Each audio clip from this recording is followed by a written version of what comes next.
What is up, everyone? Crunchy Frog here. And earlier this week, Microsoft surprised absolutely everyone by unveiling this year's Call of Duty at the end of their developer showcase on Sunday. Basically, what happened was there was an odd, kind of surreal trailer that was played at the very end of Microsoft's E3 style press conference. And at the very end, they revealed that this is actually Call of Duty Black Ops 7. So they revealed the game's name, as well as some teasers as to the setting and background of the game. Now, once again, the leaks were confirmed as being true, and this year's Call of Duty will be another Black Ops 7, following the Year 2 sequel, but not really a sequel format that Modern Warfare 2 and Modern Warfare 3 did back in 2022 and 2023. Now, the trailer was focused around Milo Ventimiglia's portrayal of David Mason, which was Alex Mason's son, and I do believe that was the protagonist throughout most of Black Ops 2's campaign, and confirms that the game will be set in the near future and seemingly be a direct follow-up to 2012's Black Ops 2.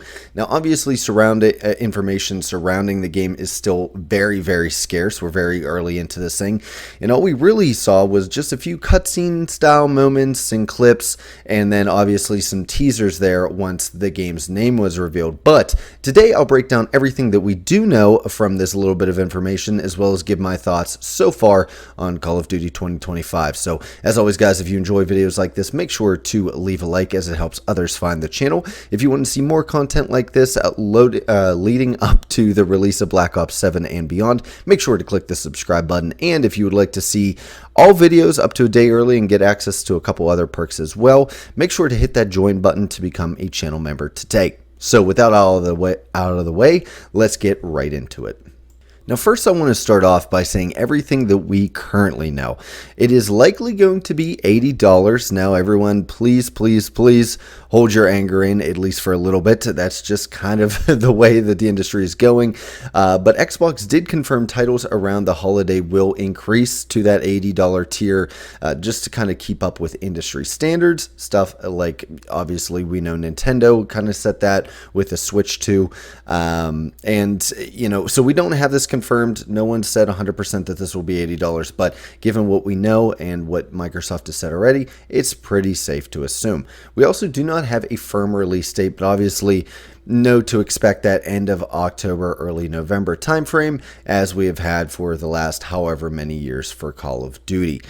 Next up, as stated there in the intro, this will be set in 2035 after the events of Black Ops 2, so will be seemingly a direct sequel, although I'm assuming it will be changed up a little bit, and some information and some plot points will be retconned just because of this new kind of rebooted Black Ops, kind of shared universe with a Modern Warfare storyline. So I'm sure some details will be changed and some things will be remixed. Now, obviously, a lot of the tech and kind of weapons and everything they showed in the trailer looks very futuristic. We have drones, the walking tanks, there's an invisibility suit, different things like that. So definitely going to be more futuristic. Also, towards the end there, they showed a couple of teasers for zombies. So zombies will be returning, and many people were speculating that there is a possible Transit remake and or Mob of the Dead. So as you guys will see, the trailer will be looping in the background here of this video, but it looks like the one kind of vignette or little clip that they have shows headlights kind of shining behind a group of zombies as they're shambling around, and a lot of people are speculating that that is the bus from Transit. It kind of has the outline of the bus, obviously the headlights that the bus had. So a lot of people are speculating that that is the case. A rumored remaster for Transit has been around for a while now, and we have yet to see it, so this could finally be it. And then they show some rundown jail cells and stuff like that. It's not clear if that was from the campaign, if that's something that kind of goes along with the rest of the teaser about the campaign, or if that kind of alludes to a Mob of the Dead remake, as that obviously took place in Alcatraz prison. Now, some other information that has come out and it has been reported by reputable sources and guys like Charlie Intel, everything like that, the game will be coming to last gen still, which is crazy in the year 2025 that we're still putting out games for consoles that came out in 2013, but here we are. So that's basically all we know so far. So I just wanted to give my thoughts on it. Now, obviously, a lot of this is subject to change. Things could get better, things could get worse. I could learn to love some things, I could learn to hate some things. Obviously, it all depends on everything comes out. I'm sure we'll have a huge reveal event, several, breakdown days with the devs. I'm sure we'll have a COD Next event, like we've had in several years past. So we'll just have to wait and see. So please take this all with a grain of salt. This is just based on the initial info that we got on Sunday. And the first thing that I'm excited for is the fact that Zombies is back. Obviously, it's pretty much assumed you're playing a Treyarch title, you're going to get Zombies. But yeah, I'm super excited to see Zombies back. I'm excited to maybe even see a Transit remaster. I don't really like Transit. I'm going to be honest with you. I'm not one of those, people that look back on it with rose-colored glasses and instantly love it. But I am excited to see what it can do on actual good hardware, to kind of see the actual vision that the devs originally had for the map, and now that they're not bogged down by the Xbox 360. And I've also really enjoyed Black Ops 6 Zombies so far, and I kind of hope that it continues down that same trend, that they don't change up too much from this year, but also continue to refine the formula and give us a lot more great maps here throughout the life cycle of Black Ops 7. I am also a little bit excited that this setting is different enough to maybe differentiate it a little bit from these last couple of titles and make it actually feel different in some ways. Now, it could be cool seeing some of that near future tech, whether it be kill streaks or other things like that, maybe perks. Just little ways that putting it in a near future setting as opposed to current time period or, 2 or 3 years in the future. It might be cool. It might make it a little bit more refreshing. I've said in several videos right now, COD feels extremely stale right now, but this might be a possibility to make it feel not so stale, but we will have to wait and see. Now, guys, unfortunately, I kind of have to pivot and start talking about some things that I'm maybe not so psyched about, or things that I straight up did not like to see in the trailer, in the review, any of that kind of information that we got. And the first of which is that it's still coming to last gen. For the love of God, please give it up already. It has been 5 years, going on 6 years now, since the current gen was released. Now, I know in the beginning there was a lot of part shortages. No one could get their hands on an Xbox Series X or PS5. And so I really understood that maybe our transition to current gen would take longer than in past gens. However, at this point, you can basically walk into any store near you and find 5 or 6 Series X's and PS5s sitting on the shelf, sometimes marked down by as much as $50 or $100 in some cases. So there's really no excuse not to have one if you're serious about gaming, if you actually wanted to have one. And so I don't think there's any reason to keep developing games for last gen. We have to move on eventually, especially when you start to think about how much it holds back development. Obviously, whenever you're developing games and you have to take into account the last gen, which is significantly less powerful than our current gen consoles are, you kind of have to do a lowest common denominator type style approach when developing these games. And that means that we will likely not see any huge leaps in innovation or, making the engine any more demanding or impressive in any sorts of ways, because at the end of the day, they still have to answer to those older consoles.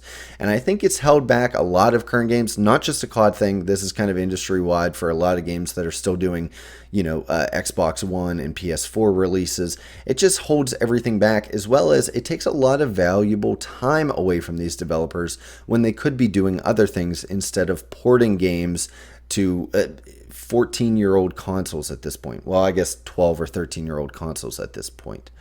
The next part that I'm really not happy to see, and this is just personally, I know above I said that I'm excited to see a futuristic setting for how it will make the game feel less stale, but as a concept, I'm not crazy about the futuristic setting as a whole. Now, I've always kind of had this idea. Again, this is hugely subjective. This does not mean you guys have to hate the futuristic setting. In fact, I'm sure a lot of people, especially in my comment section, will tell me how great this is and how they've been waiting to go back to the future for years now because it is their favorite setting. It's a very subjective thing.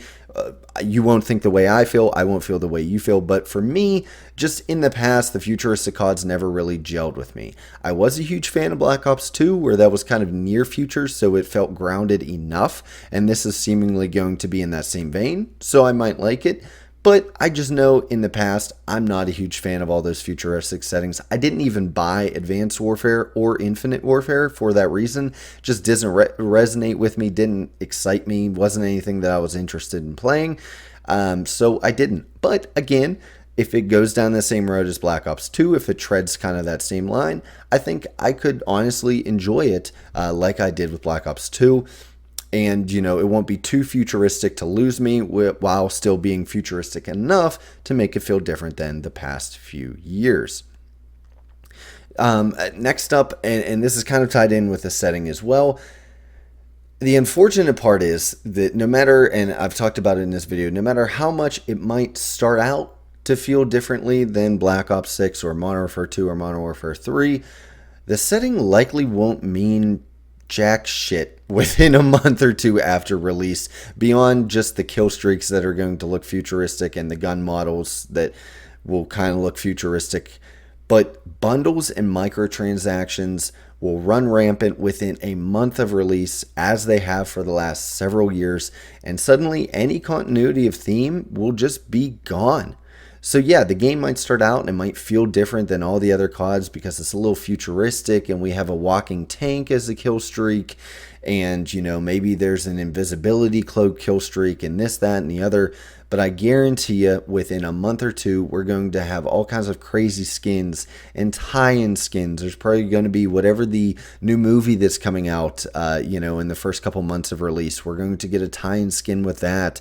We're going to probably have Marvel superheroes or something flying around the map, you know, for season 2, right? So all of this just kind of comes together, and I might do a video on this. I've been kicking around ideas for a video on this for a while, but just the overall just samey feeling and just kind of gray blah matter that everything has been in COD for the last 5 or 6 years, because they don't keep a consistent theme in their microtransactions or any of their events or anything. So the games just become Fortnite. Every single year, the game just becomes Fortnite. It could start out as a World War II game, doesn't matter. In a month or two, we have Terminator and Snoop Dogg. The game could come out as a super futuristic set in 2342 or whatever, doesn't matter. Within a week or two, we'll have Ninja Turtles, we'll have Pokemon, we'll have God knows what running around the map, and it will not feel anything like the original setting was for. And that used to be a huge part of COD, right? COD used to kind of sell every year very well because of the carefully crafted settings and ambiances and just environments and tones that each game would set that was slightly different than the year before, and maybe vastly different from any COD before it. And that's just all down the gutter now, and I know that'll be the case here. So any hype that I do have that we're going to a new setting that we haven't visited in a while is kind of just down the crapper, because I know it won't feel like that within a month or two, again, except for maybe the maps will, you know, still look futuristic and stuff like that. Next up, and this is more of just series fatigue, kind of complaining to do on my part, but I am just not that excited to have yet another Black Ops game. Now, Black Ops series has always been my second favorite up until recently, when they've started dropping the ball with some of the Modern Warfare games. I'm kind of a IW Modern Warfare guy myself, going back the whole way to COD 4. So I've never been super hyped about Black Ops games, but now it just feels like we are just past the point of absurdity here with 7 games in the same sub-series. It's just retreads of the same 2 franchises are frankly getting old, and I know that when they step out of line, they do something like Ghost, it doesn't sell well, so they want to stop that. They want to get back to what they know will work. But man, it is just getting really old, and franchise fatigue is setting in hard. And honestly, I've stated this video a couple times I've stated this idea rather in a couple of videos before, but I think they should just move to maybe 2 different games that get regular updates. There's a Black Ops game within the Black Ops universe and a Modern Warfare game, and maybe you could swap out, you know, each one has a 3 or 4 year run, or they could be concurrent and just keep getting updates and whatever. because I think we're moving to that point, right? These games aren't that much different than the last game. They could just be DLCs. We saw that with Modern Warfare 2 and Modern Warfare 3 a couple years ago. Could have just been a DLC or year 2 content. I feel like this is going to be the same thing. And I really wish they would just kind of cut all ties and just, basically just have two games going, Call of Duty Modern Warfare and Call of Duty Black Ops, and they receive yearly updates for each game, or maybe they trade off, and that's that. Instead of this kind of old song and dance of releasing a new game for it to just feel like the last game in the sub-series. Next up, and this is just solely based on the teaser trailer, which is a really bad thing to go off of. I know that it could be totally different later on, but it seems to really be leaning into the weird psychological thriller mood that Black Ops 3 tried really hard. And I just wasn't a fan of it then. And I know a lot of people really, really hated the Black Ops 3 campaign. And it seems to be diving down that same rabbit hole. So I hope that they don't make the same mistakes here. I think they did a really good job with kind of the mind fuckery that they tried in Black Ops 1. I think it was so much better, much more grounded, reasonable. It dragged you in. You cared about it. And it was done a lot better and a lot more impressively than in Black Ops 3, and they just kind of jumped the shark since then and just tried way too hard to make it, super psychologically thrilling and everything like that. And I'm worried that the campaign will rely too heavily on this and rely too hard on trying to be Inception and just fail to tell a cohesive or good or enjoyable story of any kind. Again, this was just the trailer. The trailer was very weird. I didn't even know it was a Call of Duty game until they showed the title card, and I think I'm not alone here. I think a lot of people kind of said the same thing based on what I saw on Twitter, but, this could just be a first marketing push. It could be nothing like that. It could just be one mission that's a little bit, psychological thrillery. But, this is all we have to go off of right now. So I do have to bring it up as a possible point of concern here for the game.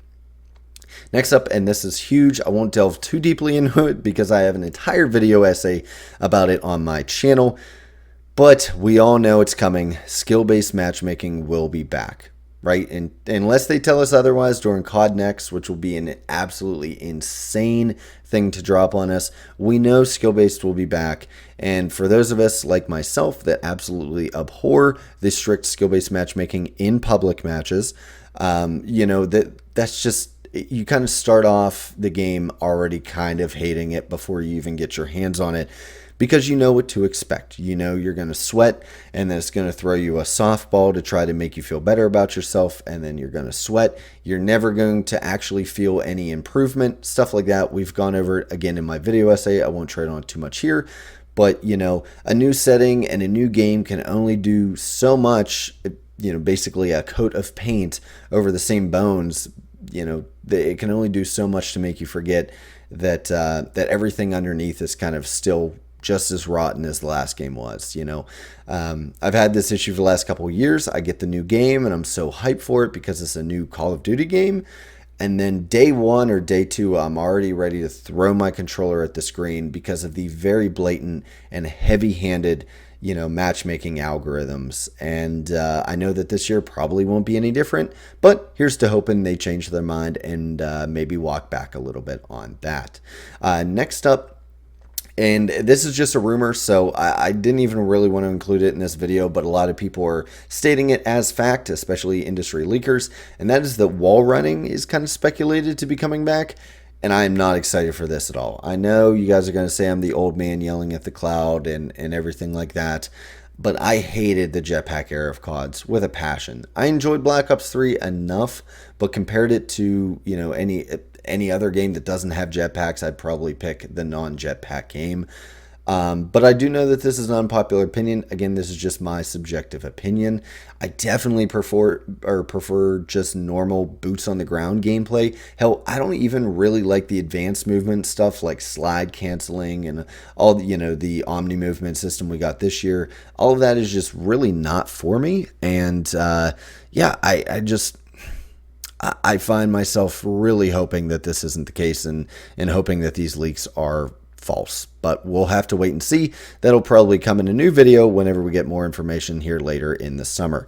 And then finally, my last concern is just how well baked is this game going to be? Who's developing it, which we don't know yet? How much time did they have to make it? Are things going to be rushed like Modern Warfare 3 was? Was the dev studio pulled out of the project that they wanted to work on and forced to work on this? That's all a huge concern here whenever you have back-to-back releases like this within the same sub-series. And yeah, I'm a little bit worried. I know there's a lot of talk about Modern Warfare 3 just being glorified DLC, and I'm kind of worried that this is going to be the case too. But again, we don't have nearly enough information for me to totally lose my mind about this just yet. So we'll just have to stuff that in our pockets for now and wait to get more information to see just how mad we can be about that later on. But that about wraps it up, guys. Overall, I'm not going to lie to you, I'm not terribly excited for the game.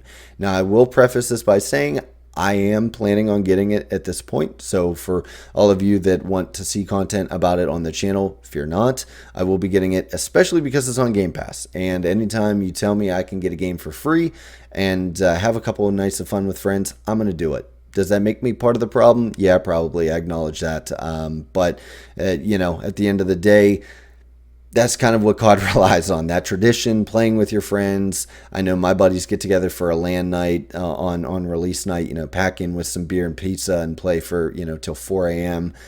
So we'll just have to wait and see. But yeah, I am still going to get it. But as of right now, not super psyched, as you can tell by how much longer the negatives were than the positives in this video. So that about wraps it up for my thoughts. I want to hear what you guys have to say down below in the comment section. Let me know, did this trailer get you excited for the game? Are you excited to get it? Are you looking forward to buying it here in the fall? Let me know all of your thoughts down below. And as always, guys, if you made it this far, make sure to leave a like. And until next time, guys, you all have a good one.